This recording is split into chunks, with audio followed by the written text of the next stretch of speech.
Mishnah in Masechus Megillah begins by telling us that there's 5 potential days that a person can read, that we can read the Megillah: the 11th, 12th, 13th, 14th, 15th of Adar. 14th of Adar is the main day of Purim that we know. The 15th of Adar, Yerushalayim. The walled cities, they lay on the 15th day, they read the Megillah. What is the 11th and the 12th and the 13th? The Mishnah explains, and the Gemara continues the explanation. We're talking about those small villages that it was not comfortable for them to read the Megillah on that day and the 14th day, but on Monday and Thursday they travel anyway to the big cities. So the Chachamim allowed them to read the Megillah even though it's not yet Purim, but it's already close enough to Purim, either the 11th or 12th or the 13th, because the furthest away it can be, Sunday is the 14th, in the situation where Sunday is the 14th day, then Thursday will be the 11th. That's the furthest away the Monday or Thursday can be from the actual day of Purim. So the Chachamim, our Chazal, allowed them to read the Megillah the 11th, the 12th, and the 13th. The Gemara continues and brings sources for those 3 days. But what is the significance of exactly specifically that there's 3 days before Purim that are possible days for reading the Megillah? The Shem Shmuel brings from his father, the Avnei Nezer, brings a beautiful explanation. We know that Moshe Rabbeinu, when he first asked Paroi to let the Jews out of Mitzrayim, he didn't say let us go free. He said let us go for 3 days in the desert to serve Hashem. Why 3 days? Because Moshe understood that in order to prepare properly to serve Hashem, they needed 3 days. And we know we have the Shleish Simei Agbala that remained. When we really got the Torah, Hashem told Moshe to prepare the Jews, and until today we mark those 3 days of Shleish Simei Agbala before the day of Matan Torah.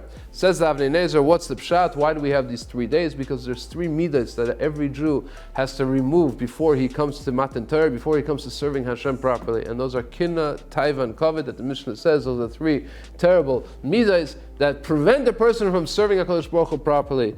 The kinna and the taiva, the jealousy, the taiva, the physical wants, or the kavod, the striving for honor. Those are 3 terrible midas that a person has to completely cleanse himself before Matan Torah. That's why we have the 3 days before the Torah, and that's why Moshe asked Paroi for the 3 days going in the Midbar. What did Paroi answer?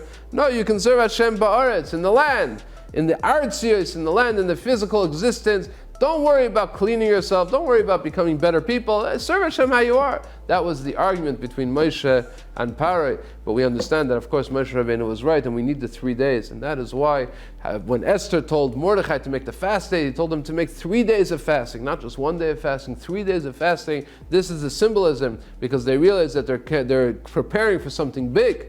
And the Torah brings that in commemoration of the 3 days of the fast of Mordechai and Esther, there are some people who actually fast 3 days, Tainus Esther, not just 1 day. We only fast 1 day, but there are people who actually fast 3 days because the idea of the 3 days remains even today. We know that Purim is a day of Matan Torah. Kimu v'kiblu Yehudim. The Gemara explains Kimu v'shekiblu kvar. They accepted again. They accepted the Torah a second time. Then it was under the duress of the mountain. Now it was be'ava. But whatever it may be, there's an element of Matan Torah also in Purim, and for that we need preparation.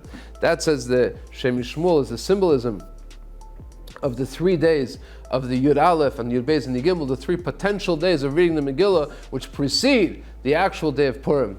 Shem Shmuel continues and he says, how does a person cleanse himself from kinna and taiva and kavod? Not so easy. He says, use the same path that Esther and Mordechai already set for us. Before Purim, we have the opportunity to cleanse ourselves through achdos. We know that Haman, when he first told Achashverosh to kill the Jews, he says, Mefuzim Mefarid, they're spread out. These Jews are all over the place. They're not together.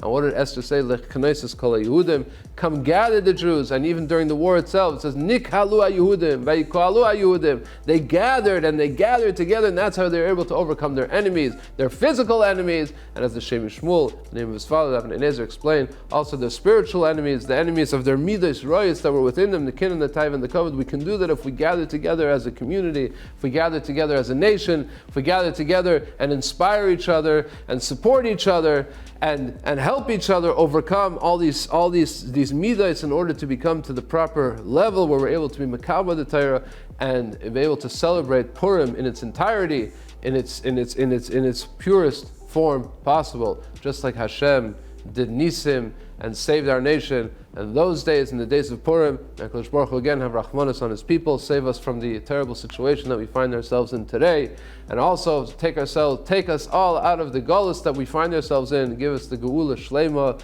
Wishing you all a good Shabbos and a Freilichen Purim.